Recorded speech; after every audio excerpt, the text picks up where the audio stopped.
Yo-Yo Nakama. Et oui, après un long moment de pause qui m'a permis de développer plusieurs projets pour l'avenir de la chaîne, je reviens prêt à faire de nouvelles vidéos. De nouvelles vidéos avec de meilleures qualités. Dites-moi ce que vous en pensez dans les commentaires sur ce bonne vidéo.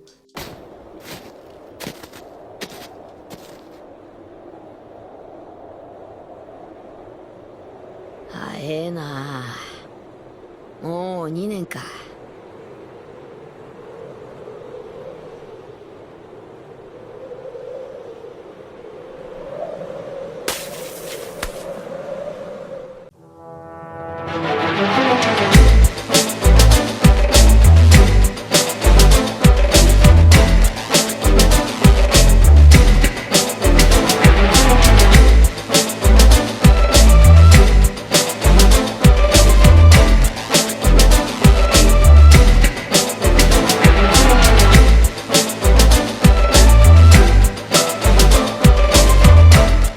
Yo Nakama, aujourd'hui nouvelle vidéo One Piece. Je vais faire de 3 vidéos une seule qui va regrouper le chapitre 1026 au 1028. Alors accroche-toi, c'est parti.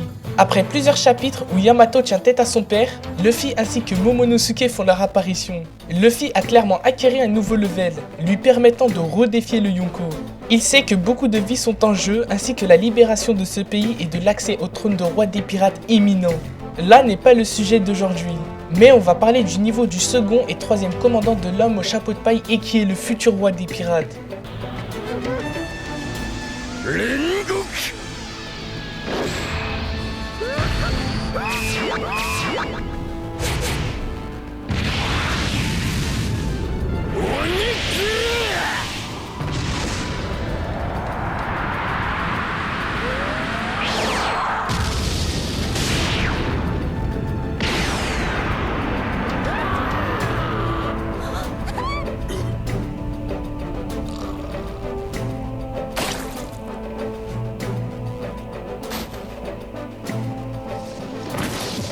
Depuis l'arc Punk Hazard, on sait que Zoro devait se battre contre King. C'était obligé, il est le second à Yonko, ce qui fait de lui l'homme idéal pour notre épéiste.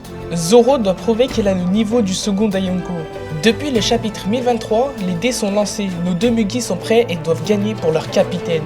Car oui, cela lui permettrait de se rapprocher du trône de roi des pirates. Il faut devenir l'homme le plus libre du monde et surtout le plus puissant, car pour être libre, il faut être puissant. C'est une logique indéniable. Au chapitre 1027, King et Zoro se battent toujours, laissant ce dernier propulsé au bras de Franky. Franky propose son aide, mais Zoro refuse en disant que ce bestiau est fort. Notre épéiste a endommagé le masque du second de Kaido, où personne n'a jamais vu son visage, ce qui l'a laissé en rogne. Le second du futur roi des pirates attaque avec son Tiger Slash, qui cette fois-ci détruit le haut du masque de King. Ce chapitre se termine avec Zoro énervé contre King qui n'a pas utilisé son sabre pour essayer de le tuer, laissant cette dernière page sur King avec son masque détruit sur sa partie gauche du front. Là on comprend qu'ils vont passer aux choses sérieuses. Zoro doit dévoiler une nouvelle technique qui vaincra King, une technique surpuissante digne du second des Mugi. A noter que Zoro n'a encore rien dévoilé d'exceptionnel. Il doit bien cacher quelque chose grâce à son entraînement avec Mihawk. Je pense qu'on aura un petit flashback avec l'actuel plus fort des épéistes, celui qui a entraîné Roronoa Zoro.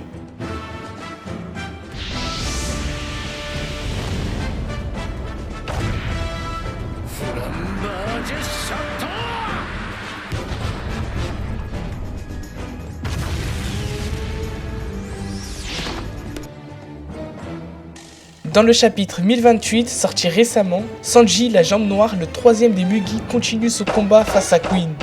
Queen le pousse à porter la tenue spécialement faite pour lui par le Germa 6. Ce dernier lui reprochait de l'avoir utilisé face à King. Vis-à-vis de ses remarques, Sanji est sûr qu'il y a eu un changement dans son corps. Car depuis le début de son combat face à Queen, il ressent une évolution l'envahir. Après une attaque surpuissante de Queen, Sanji pouvait encore se déplacer normalement. Mais son dos ainsi que sa jambe gauche sont tordus. C'est là où Sanji comprend qu'il est de plus en plus en train de ressembler à sa famille. Ce dernier chapitre se conclut avec le scientifique Queen qui attaque avec son épée Sanji, mais sans effet, elle se brise sur son cou. Sanji serait donc la plus grande réussite de Juge, son père, mais sur le coup il ne le savait pas et l'a donc considéré comme un échec. Comme ce fut le cas pour Momonosuke avec son fruit artificiel. Vegapunk l'a-t-il réellement considéré comme un échec? J'en parlerai plus dans une prochaine vidéo. Sanji commence peu à peu à récupérer sa place de troisième car depuis l'arrivée de Jinbei, beaucoup l'ont négligé. La transformation de Sanji n'est pas encore terminée et nous laissera de grandes surprises dans les prochains chapitres. L'idéal serait que le combat des deux troisièmes commandants se termine pour avoir une vision sur celle de King et Zoro afin de finir avec les deux Yonko. En tout cas Nakama, on attend avec impatience les prochains chapitres. Sur ce, on se dit à la prochaine.